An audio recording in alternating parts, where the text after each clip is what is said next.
Welcome in. It is Big Ten today, and it's great to have you with us on this Thursday. Dave Revson, Andy Katz.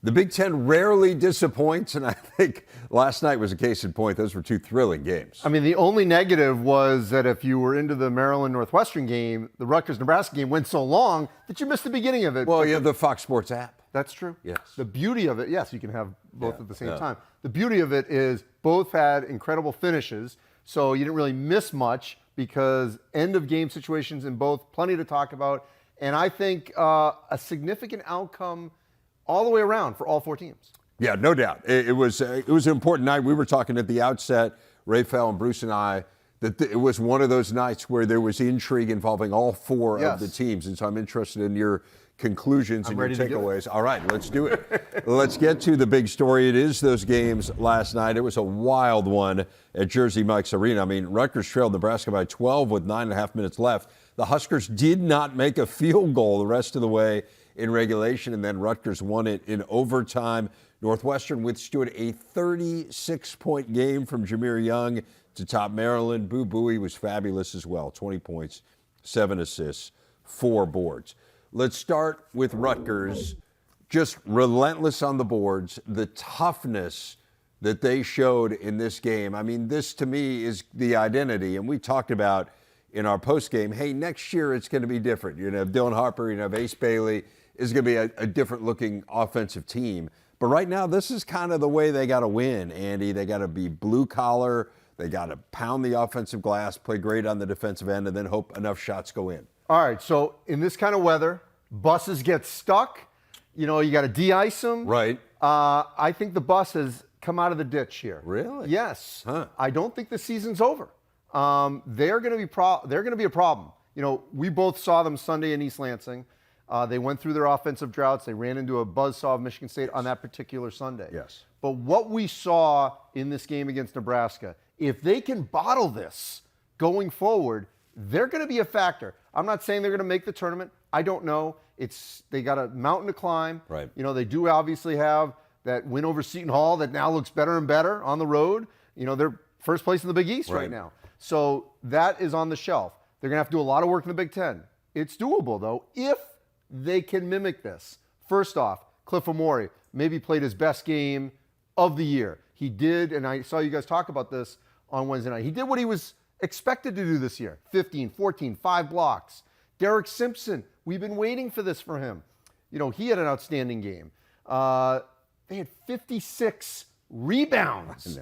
I mean, they dominated the backboard. Now, on the negative, free throws. I mean, they actually should have won this a number of times in regulation. Agreed. They were also missing front ends and one-on-one. And the other piece that I do think we have to mention, we don't know when, but it's a matter of time here. We talked about this Sunday during the game that we did. They fully expect Emmanuel Ogbole, if I'm saying that correctly, I hope so, to participate here sooner than later. Yeah. Back-to-back games now, he has warmed up. Did it Sunday in East Lansing, and then again against Nebraska. He's a big body. They think that he will take a lot of pressure off of Amore. It's 5 more fouls. He's physical, 6'10", 260, 270. That could be a big factor for them inside. And then the big if is, do they get Jeremiah Williams? Played at Iowa State, was going to maybe go to Illinois, part of that, you know, gambling situation online.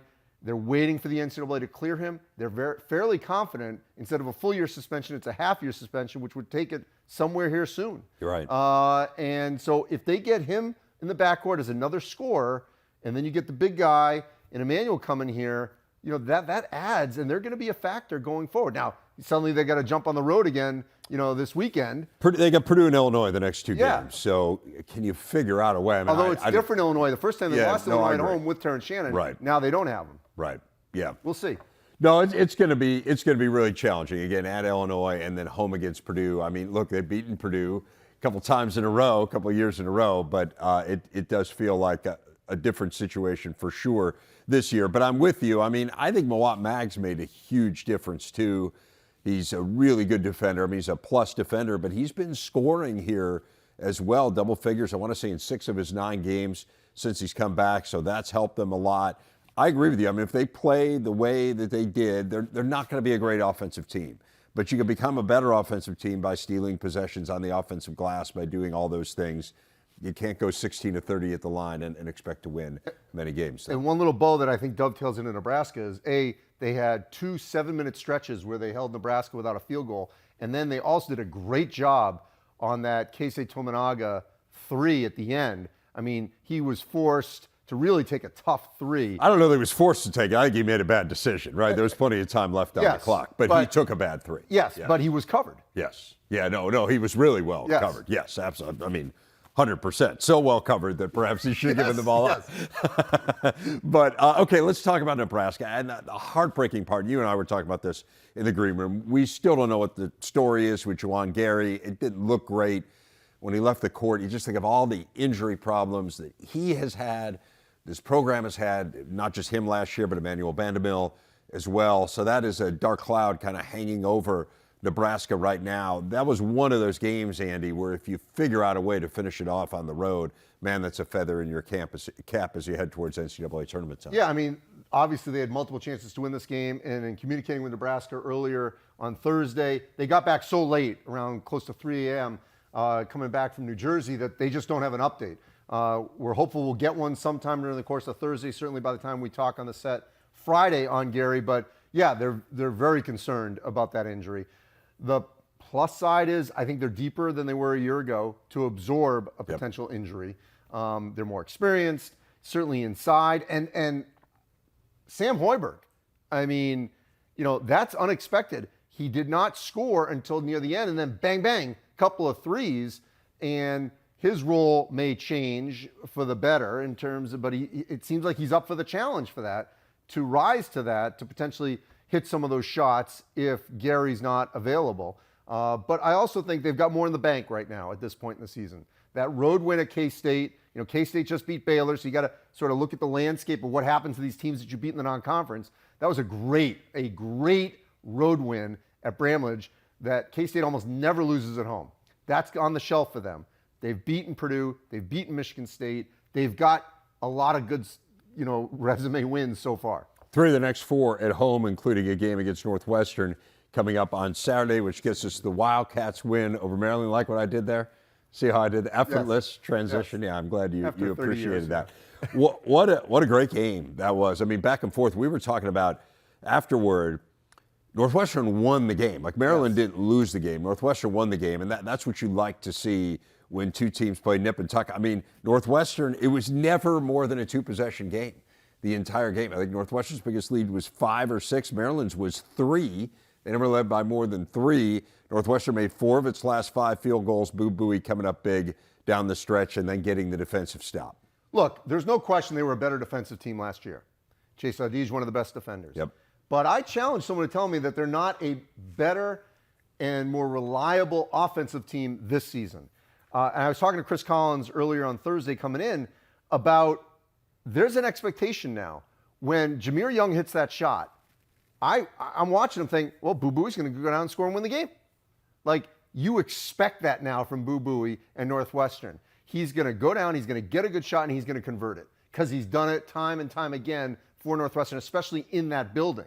Ty Berry, I think now is much more, compared to last year where he was, and certainly even the team, if you need someone else to get fouled because they're going to try to keep the ball away from Boo Buie, if the ball's in Ty Berry's hands, he's going to make free throws. He did.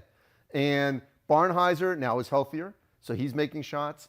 Langboard is sort of finding his spot, when he needs to. Very high IQ player. And then the big question for them throughout the course of the season was, did Nicholson take a step back? Well, at one point it looked like he did, and now he's come forward again because he did what he needs to do in that game, which is just get those drop downs, dunk the ball, dunk the ball. Right. He had like 10 like that. Right. And that's all he needs to do. He's not a traditional post player. Just they're going to collapse on mostly Boo when he's driving, and it's going to free him up. And the pass is there, dunk. And if he can do that consistently, they're definitely NCAA tournament level. No doubt. Catch the ball, make dunks and layups. But then the offensive rebound. I mean, he had 17 offensive rebounds all year going into last night. He's 7 feet tall. He got 5 in the game last night, and they were critical. They were much better on the offensive glass than they have been. And I agree with you. Look, they have won close games. Now, that does have a way of evening itself out, but these last couple years, they've been pretty good in these late game situations. It's 5 wins now in games decided by 5 points or fewer. That is the second most of any power conference team. So they have to feel really good. It looks like you want to say well, something. I just want to say, like, I think last week's a great example. They won a close game at Penn State. Right. Wisconsin did not. Now, you could argue Wisconsin's a better team. They beat them. But that's the kind of road win that in years past Northwestern doesn't get. Right. And they got it. And they got out of there with a win. Other teams are going to get beaten by Penn State in State College, like Wisconsin and I'm sure others. So that was critical for Northwestern. Agreed. And to respond the way they did in this game against Maryland, because Maryland was coming right at them. Well, they were. And I mean, when Jameer Young hit the shot that he hit, the three-pointer, which was like off the wrong foot, I mean, he was so well guarded. And he hits the three, and you just kind of look at it and say, I mean, Northwestern literally couldn't stop him, and it wasn't that it was well defended. I mean, like that last play was well defended. The last 2 plays were well defended. He hit the three, and then Bowie was able to force him into one miss there at the end. But I mean, Jameer Young was one of the best performances. That second half, he scored 28 points in the second half. He had more than half of Maryland's points in the game. I mean, it was one of the best performances you will see. He's a big-time player. We all knew it when he went from Charlotte to Maryland. There were other Big Ten schools that were very interested in him. I mean, I think we're going to look back in the next couple of years and say he was one of the more impactful transfers in the Big Ten during this new era of the transfer portal. The problem for Maryland is they had such a bad start. Like, if we take this Maryland team this week, even though they lost to Northwestern, the fact that they beat Illinois, they've played really well over the last week or so.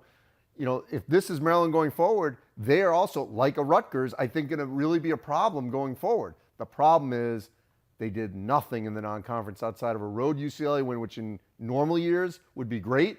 This year, it just doesn't do anything for you. That tournament down in Asheville was disastrous for them. So they're playing catch-up now. From day one, they're just trying to catch up on that resume. And they've got a lot of work to do. And last night would have been huge for them if they had closed out and swept this road trip in the state of Illinois. I still think that Illinois road win is going to carry huge weight for them. And so, you know, these are teams that I think are going to be factors down the stretch. It's big. It's their only quad one win. I mean, that's the challenge, kind of to your point. Right. And so you need to accumulate. This obviously would have been a quad one winning at Northwestern last night. They need to accumulate a few more of those to seriously be in the conversation. They head home. They will host Michigan State this weekend. Big news this morning in the Big Ten coming out of Iowa City. Beth Getz has been named the permanent athletic director at Iowa after serving as the interim AD for the past 5 months. She replaces Gary Barta, who retired before the beginning of this school year after 17 years at the helm in Iowa City. Getz has been the athletic director at Ball State before coming to Iowa City. She came as a deputy AD, has spent time at Minnesota in the Big Ten as well. She's the first female to oversee the entire department in Iowa City. Dr. Christine Grant had a long and distinguished tenure as the women's AD there. Andy, first time we've had you on since that moment, the Fab Five reuniting in Ann Arbor this weekend for the game against Ohio State. First time they've been together on campus in 30 years. Juwan Howard had talked about this possibility when he was hired, but obviously there were a lot of issues with that group internally, issues related to the university as well. What did it mean to you and to the game to see all of them back together? Well, first of all, that brings me back because those were the first Final Fours I covered, the Fab Five. So I'm dating myself here, but yes, I covered those Final Fours in 92 and 93. And I was just getting into the business. And the Fab Five, you know, basically went across all, you know, society and sports and all that. And they were trailblazers and trendsetters. And I think this is what Ward Manuel and the Michigan administration envisioned. When they brought Juwan Howard back, they obviously were saying, you know what? We accept what had happened in the past with the NCAA. You know, that's in the past. We've owned it. Now we are bringing everyone back into the family. And so they accepted that as a university. Then it became the five of them had to accept, hey, they're welcoming us back. Right. We need to come together. And, you know, individually, they have all supported Juwan since he took this job. We've seen them, whether it's speaking out or showing up And Jalen Rose certainly has been probably most visible around the program, as a former Fab Five member. So I think it's great. And there's no question that it has tremendous meaning. Happens on MLK Day. I mean, just the whole thing, I think was great all around for the 5 of them, for the program going forward. No grudges. Let's move on and celebrate what they did, because they did tremendous things as a fivesome in the early 90s. Yeah, absolutely. Really neat to see Chris Webber back there, just kind of after everything that he went through, for him to be back, for him to be spending time with Jalen Rose. Had been some internal maybe squabbling there. It's really a neat moment. You can tell it was so meaningful to Juwan. You can tell it was meaningful to each one of them. The one last thing I'll just say, can you even imagine if the 5 of them came now in this current NIL era? Yeah. It'd be off the charts. No, it would be crazy. And of course that was part of the issue. That was part of the problem, was that they were not able to capitalize off it financially. Michigan will be back in action at home tonight. They're going to host Illinois. The Illini trying to bounce back from their loss to Maryland. That is the second of 2 games tonight over on FS1. The first one has Michigan State looking for a second straight win, as the Spartans will welcome Minnesota. Let's start with Illinois and Michigan. Interested in what we get from Illinois here. Coming off the loss of Maryland, they just did not play well on the inside in particular. It just, the defensive intensity that you would expect from an Illinois team just clearly wasn't there. I think one thing that I think about, this is a veteran group. I mean, this is an old group of guys, like not necessarily playing a ton together. They played a lot of college basketball, and I expect to see them bouncing back here just because of the experience that this group has. I agree with you. I also would say that their numbers are limited. Obviously, Terrence Shannon is still suspended, and so this is who they are. But it's pretty good. Right. I mean, Marcus Domask can go for 30 on you. He's a very fifth-year guy. Quincy Guerriere is on his 3rd school, but another fifth-year guy. Coleman Hawkins has been playing some of his best basketball of his career and showing leadership. Harmon's another veteran guy, multiple schools, and Ty Rogers. So, I mean, there's a lot to like with this group. Dane Danger's been around for a while. I mean, and they're trying to now work in those younger guys. I'm going to be intrigued to see, how they play on the road now after what happened this weekend. Conversely, with Michigan, we got 2 seasons going on here. We got the Doug McDaniel at home. Yeah. And then for the next 5 road games, no, he's not, because he's on this unofficial probation period academically. So this is now the more talented, more productive Michigan that they're going to see at home. That is Illinois. And so I fully expect this to be what we saw on Wednesday night in the Big Ten. Late possession, high energy game between 2 storied programs. I was impressed with the way Michigan defended against Ohio State, and impressed with the way they finish off the game. Those are 2 things they really have not done this year. They did both of them, and as a result, they got a win. What about Michigan State and Minnesota? You and I saw Michigan State against Rutgers on Sunday, and man, did they play well. They have shown signs this year. The Baylor game is an obvious one where they put it all together. They had a run, a 19-0 run, I think, during that game, and it's like, well, this is what they can be at their best. And so now the challenge is, can you do it 2 games in a row? Well, I'm going to take Tom Izzo at his word. He says we're still pretty good, and we can go on a run. And I think the run began on Sunday that we witnessed. The schedule opens up for them. They had a very difficult start to the schedule, much like what we talked earlier in the show about Maryland playing from behind overall in the season. That started with Michigan State on day 1 when they lost to James Madison. They've been Although James Madison's pretty good, right? I know that, but I'm saying credit. to open the season with a home loss. Yeah, for sure. Put them playing catch up, Yes. and then, the tough schedule they play. They lost those games. And good teams, Duke, Arizona, But I guess my point is, and I'm sorry to interrupt you, my point is they don't have any bad losses on their resume, whereas I don't think you can say the same about Maryland. True. Yeah. No, I agree with you on that. Okay. But I think they have caught up, is my point. Yes. They were playing catch up. Right. I feel like they've caught up. Yeah. Even in the loss to Illinois, they played really well. Like, take that game by itself and you'd say, that's a really good team. That's a team that could have been in the top 10. Top 10 teams are losing on the road in conference. It's right. no shame in that. But it was what had happened prior to that made it seem like, oh no, another road loss. Oh no, another loss. And the record was, 1-4 at the time in the Big Ten. I fully expect that they're going to continue to climb this mountain and finish in the top 3 or 4 at worst in the Big Ten. Well, I mentioned this on our game broadcast. If you subscribe to the analytics, I realize Tom Izzo perhaps does not. I do.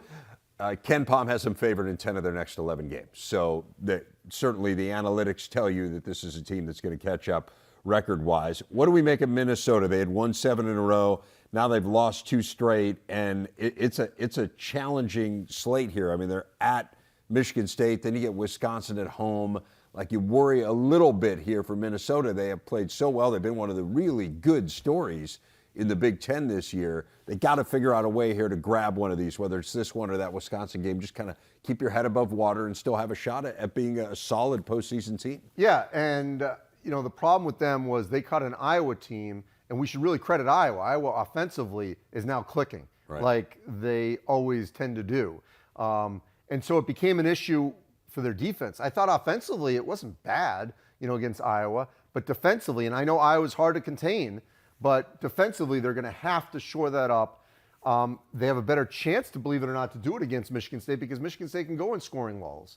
And if Malik Hall isn't scoring, then that's advantage Minnesota as an example. So this will be really intriguing to see, how does Minnesota defend Michigan State? I'm not worried about or concerned whether or not they can score with the Spartans, but how do they defend them? Especially, they, I think, have an advantage inside.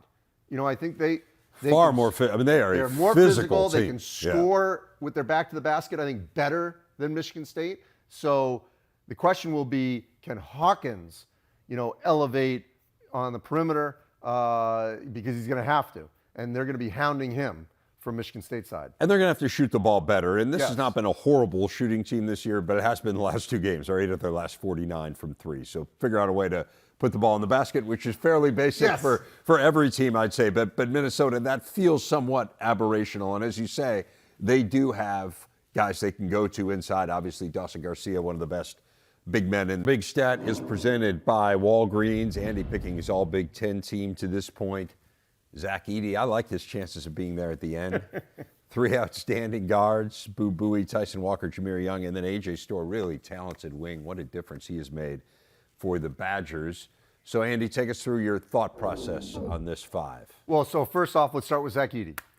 It is obvious. This part of the thought process, Yes, obvious. I'm tuned into. I'm going to take it one step further. I will be shocked if he's not the Naismith National Player of the Year back-to-back years. This has only happened a handful of times. Jerry Lucas, Kareem, Bill Walton, Ralph Sampson. That's it. That's the list. Wow. And another little fun fact for you. If Edey and Caitlin Clark win it, 2 Big Ten players, this will be the first time ever that the same male and female player have won it back-to-back. Wow. National Player of the Year. Yeah. So wave that Big Ten flag. That's pretty remarkable. We're living in exceptional times. Yes, so that's an obvious one. Boo Buie has answered the call back-to-back years. Big shots. He's all Big Ten without question. Here's what gets interesting. Tyson Walker, I think, has put up the numbers, but they have struggled. So I'm now projecting that they're going to go on this run. Now, if they finish, playing, you too subscribe to the analytics. Yes, because if they finish playing Wednesday night, in the first round of the Big Ten tournament, it's hard to put someone from that group, I think, first team. Okay. I believe winning matters. Right. And I think Walker will continue to win, and they're going to finish where they're supposed to. Jameer Young, after the performance, same thing with Maryland, by the way. His performance against Northwestern, I think you have to keep him in there.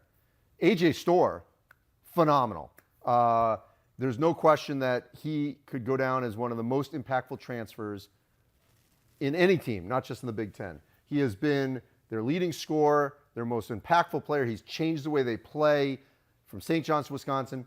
Unbelievable. And then I would add one player who... Yeah, I was going to ask who else you thought about.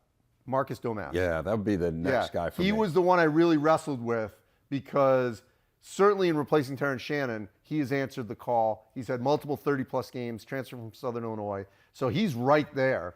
And if one of these guys falters or their team slides to the bottom, I could easily see Domask being a first-team All-Big Ten. I'd throw Bruce Thornton out there, too. Again, I would have had him a month ago, but Ohio State's still a little. And then Kanye Clary, I mean, you've talked about it's hard if a guy's team isn't at the top of the league. Man, he's been an unbelievable story. So I think he's another guy that, merits consideration. Maybe ends up being a second-team pick, but he's had a great year. Which would be great. Yeah, be amazing.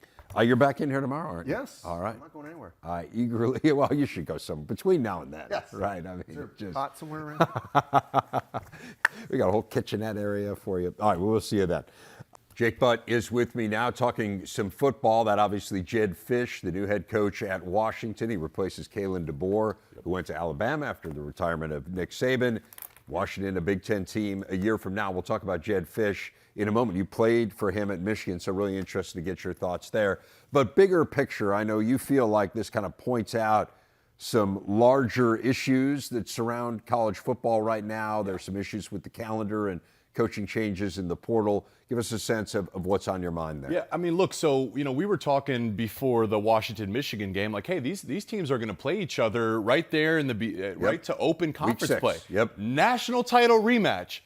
You could think of a Super Bowl rematch. That's always a big event. But in the NFL, there's minimal roster turnover. Your core players are still your core players for the most part. If you go to a Super Bowl, your coaching staff's going to stay pretty much the same. That's not true. I mean, this is going to be two completely different programs. We don't even know where Jim Harbaugh will be. It could be two new head coaches, two new quarterbacks. Washington is replacing, you look at this, Washington's replacing obviously their head coach, their OC, their DC, a generational quarterback, their starting running back, their top three wide receivers, a couple of linemen. It's the same story on defense. Michigan has a very similar story. Right. So we're in this, of course, issue is a word maybe. I at the same time, what a fun year it was last year, but there is significant turnover, and I got to imagine going forward there's going to be guidelines put in place to avoid this, because what I know to be true is culture is so important when you want to win. It's hard to establish culture when you're turning everything over every year. Okay, first of all, I want to pick up on your point that we were talking about this, Howard and I were, when we hosted the Jedd Fisch News Conference. They have 5 of their starters from the game against Michigan that are still on the roster. It's remarkable, right? It's crazy. Yeah. So I agree with your point. I just don't know when you say, like, put guidelines in place, like, what can you do? I mean, so one issue here, I mean, I think one area where it is challenging, and like people are going to take out the world's smallest violin for Alabama, let's just say, right? Okay. Yeah, right. Yeah. But think about what Alabama has gone through here, right? Like Proctor and Bond are in the portal. Those are 2 great players. Yep. Because of the retirement of Nick Saban, so that opens up a 30-day window where players can transfer. Washington's in the same situation. Players can leave there. Were Jim Harbaugh to leave Michigan, that would open up another window. Yeah. The issue is that's a very limited pool of players, and so if you're one of those schools, and let's use Alabama as an example, that loses 2 great players, you can't necessarily replace them on the same level, because now the pool of players is coming from maybe 3 schools, 4 schools that have had coaching changes, rather than 2 weeks prior when the entire portal's open. And when you lose players, you can just go out there and find new guys. And it's only going to be worse next year. Yep. The national championship game is January 20th, Jake. Yeah. It's supply and demand, right? And you're right. Like, this is where the timing probably has to change a little bit. Right. We have to rethink, that college football's changing year over year. I mean, even like month over month at times it feels like things are changing. As I've thought about this, I almost think we have to embrace pay for play. I think we have to incentivize guys to stay a little bit. The turnover is so significant. Like, if you pay for play, it's similar in the NFL. Like, you can incentivize a guy, listen, we'll pay you to play, but it's going to hit at a certain date. So you'll get your $50,000 or $100,000 if you stay here for 2 or 3 years, right? So you're incentivizing guys to stay with the program. And if you were to leave, it forces you to actually acknowledge, if I'm going to leave this situation, which is really good, it has to be for a clear upgrade, right? So that's just a thought I've had, but clearly for the reasons you mentioned, Dave, it's chaos right now. It's chaos. I think where it gets really challenging is, let's say, so you're at January 20th next year. And then let's say a week later, a coach leaves for the NFL. So now you're at January 27th. So you have a 30-day window. I mean, I'm just old-fashioned enough to believe that if you leave a school on February 10th, that hampers you academically, right? Like schools in session, right? Absolutely. So I do think, now again, some of these guys are grad transfers, and so that's not as big a deal. You've already graduated. And so maybe you say, okay, I'm leaving in February and I'm going to start a grad program over the summer or whatever it might be. But I do think like the academic calendar is part of this. And so as you say, look, are there ways to work around it? Do you collectively bargain? Do you have do you say, if you sign here, it's 2 years, but then you have this whatever amount of money it is. I agree, but if you're talking just kind of rank and file, I mean, is that going to be everyone? Yeah. I just think there's so many issues that have arisen here, and it really is fascinating. And I do kind of believe like everyone is trying to do best by everyone involved. Right. Like, I don't think there's I don't think anyone has bad intentions here. But when you start extrapolating out, and maybe the solution is to start the season earlier. I mean, that could be part of it, right? Move it up a week. You bringing up the degree is that's like an afterthought. Sadly, at a point, it doesn't get brought up. In these conversations, it's not brought up. It's led by money for the most part, and that's fine. That's okay, but you're right. I mean, we've seen this where guys are having unbelievable opportunities. I can think of one guy that went to Northwestern and then Notre Dame, two great institutions. Got a nice NIL deal, doesn't have a degree from either place. A degree from those schools is worth, significantly more than still healthy NIL check. But I just think these conversations have to continue to happen. The urgency has to pick up a little bit. It's brought up that we need a singular voice, a singular leader to guide college football. It seems like the need for that is further increasing every year. It's hard, too, because the academic calendar is different at all these schools, right? I mean, some schools are a quarter system, some are semester systems, some very start early complex. January, some start late January. Much harder than the NFL, for sure. No doubt. Very complex. A lot of variables. Hey, I do want to talk about Jed Fish with you, because the next conference game that he coaches will be in the Big Ten, right? I mean, it was pretty cool when we had his introductory news conference, and to think, man, like we are that imminent with these 4 new schools. You played for Jed Fish, so he was the pass game coordinator at Michigan for 2 years, I believe, right, when you were there. Give us an idea of who he is and kind of what makes him tick. And quarterback coach, too. Yeah. And what I just think Fish is a brilliant football mind. Like he told us like he didn't play football growing up, right? So he had to learn. All-state tennis player. Exactly, exactly. So what clearly, you kind of got to be crazy to sign up for football with everything we just talked about and the schedule that these guys had. Fish loves the game of football. I remember, people ask me about, hey, what was the difference? How did Harbaugh turn the program around so quickly? And I point to a guy like Jed Fish in terms of our scheme and our coaching, like especially on the offensive side of the football. It was elevated immediately. The very first meetings we had, we're like, wait a second, this is the real deal. The years prior, the defense would win almost all spring in camp. Our offense, it was like, man, we had a good defense, but the offense never really could compete with even our own defense. That very first spring, we'd kick the defense's butt, then they'd adjust, and it was back and forth. And I credit Coach Fish for a large piece of that. He is a great teacher of the game. I think that's extremely important, especially when you talk about roster turnover. These guys are going to they're here and then they're gone. So you need to teach this system. Even if it's complex, you need to simplify it to the lowest common denominator, and you need to teach it well. And then you want to talk about results, because we do talk about, I mentioned everything Washington's losing next year, including a generational quarterback. But wouldn't you want to go play quarterback for Fish? At Arizona, a program that wasn't known for winning, right? He inherited them on a 12-game losing streak. They went from 1-11 to 5-7 to 10-3. But their passing game in particular, in 2021, they were 71st in college football. In 2022, they jumped to 4th. In 1 year, they went from 71 to 4, and then they repeated again by being 8th last year in 2023. So I say that to back up the fact I believe he is a great teacher and a great football mind, and I think that translates to on-field success.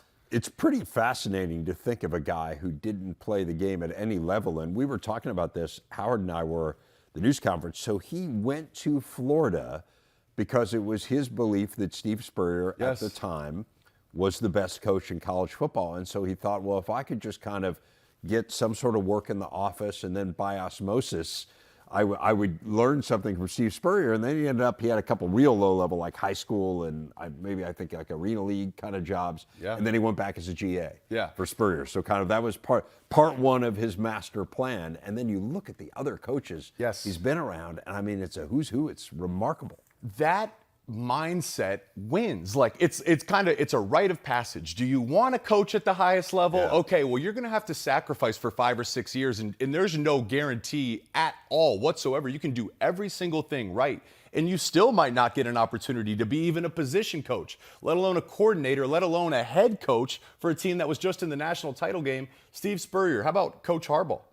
How about Bill Belichick? How about Sean McVay, right? And you're talking about one of the oldest coaches, a defensive mind in the NFL, to the youngest coach in McVay that won a Super Bowl, an offensive mind. So he's covered his bases really well-rounded. I'd be extremely encouraged if I was a Washington fan about the future. It's a pretty amazing story. You want to know a really good one? Yes. His camp counselor at summer sleepaway camp, Brian Kelly.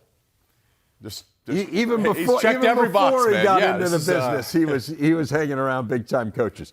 Dramatic conclusion. This team's going to look very different next year. You have the uncertainty around Harbaugh, which you already talked about.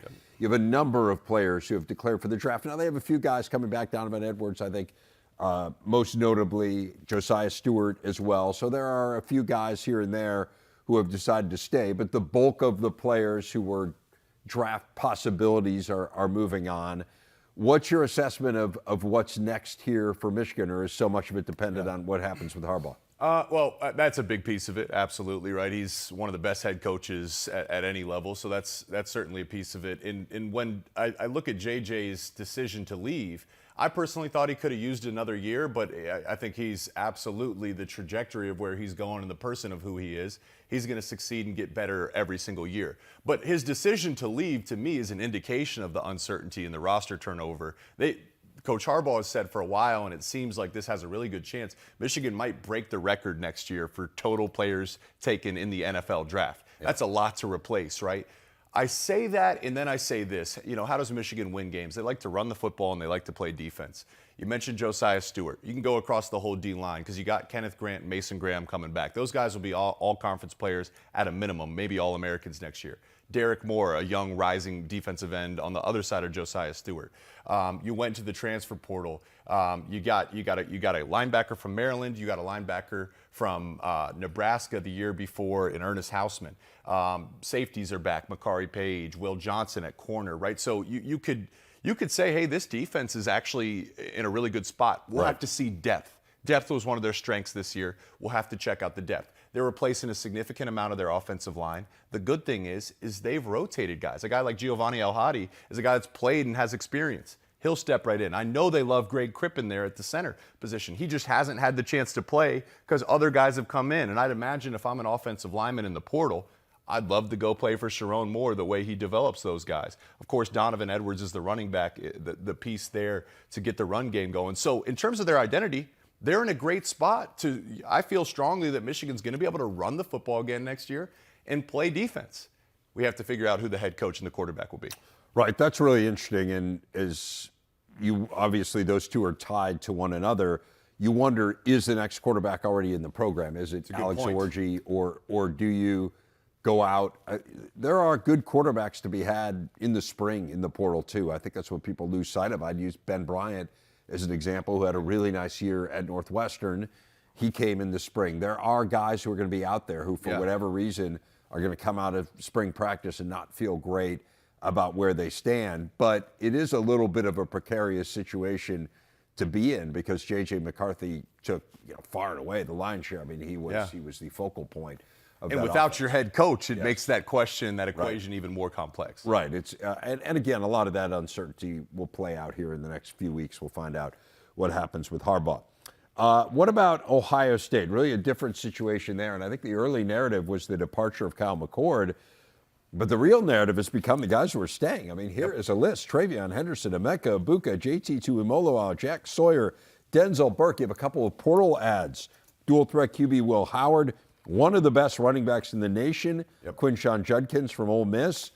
So I would say, like, where we were a couple of weeks ago and where we are now, I mean, I think there's a very different feeling in Columbus from where I sit. Yeah, I've been kind of trying to paint this picture and highlight it for a while that, what happened is there was a large number, a shocking number, I think like 14 or 15 Buckeyes entered the portal. And you see that number after losing to Michigan and you say, whoa, what's going on in Columbus? But you looked at the names and it was like, okay, they're going to be okay.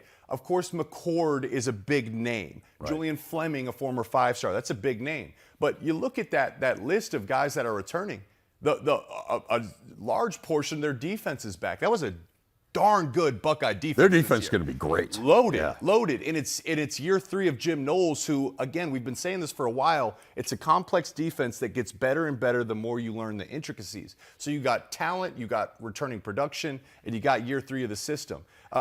Getting Will Howard, here's what I expect him to be, is like probably not a CJ. He's not a CJ Stroud level talent, right? But can he be a JT Barrett? In terms of his ability to run the football, JT Barrett was a killer in college. If you needed 4 yards on 3rd and 4, he was going to get you 5 almost every time, and he'd do it the hard way. He'd lower his shoulder if he had to. He'd take what the defense. He was a phenomenal college quarterback that would just rip your heart out on the field constantly. Right. I think Will Howard playing in this Ohio State system is going to be the same. How about the running backs? I mean, you got Travion Henderson, who's healthy, is one of his best. You mentioned Jenkins, one of the best running backs in the country. We were shocked to see him even hit the portal. The big piece for me is going to be the same thing again, is what's the offensive line look like?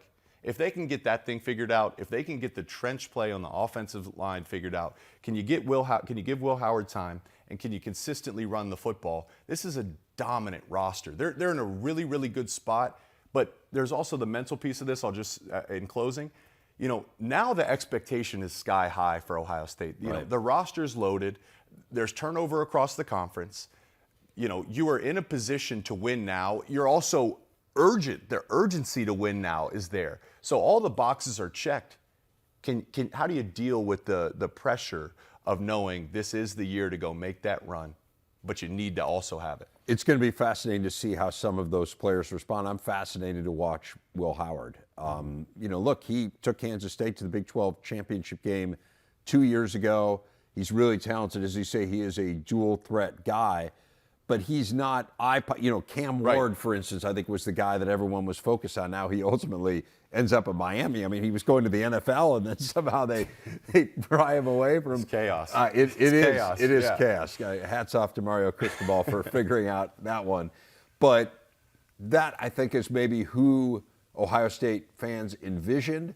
But the truth of the matter is, if you figure out the offensive line, which did come together, I thought, as the year went on last year, that might be the best running back room in the country. Oh, yeah. Yeah, and look, they went to the portal already. You get the Alabama center. There's rumors of, there's a chance for them to really shore up that offensive line. It's also true that a unit gets better the more they play football together, the more familiar they are.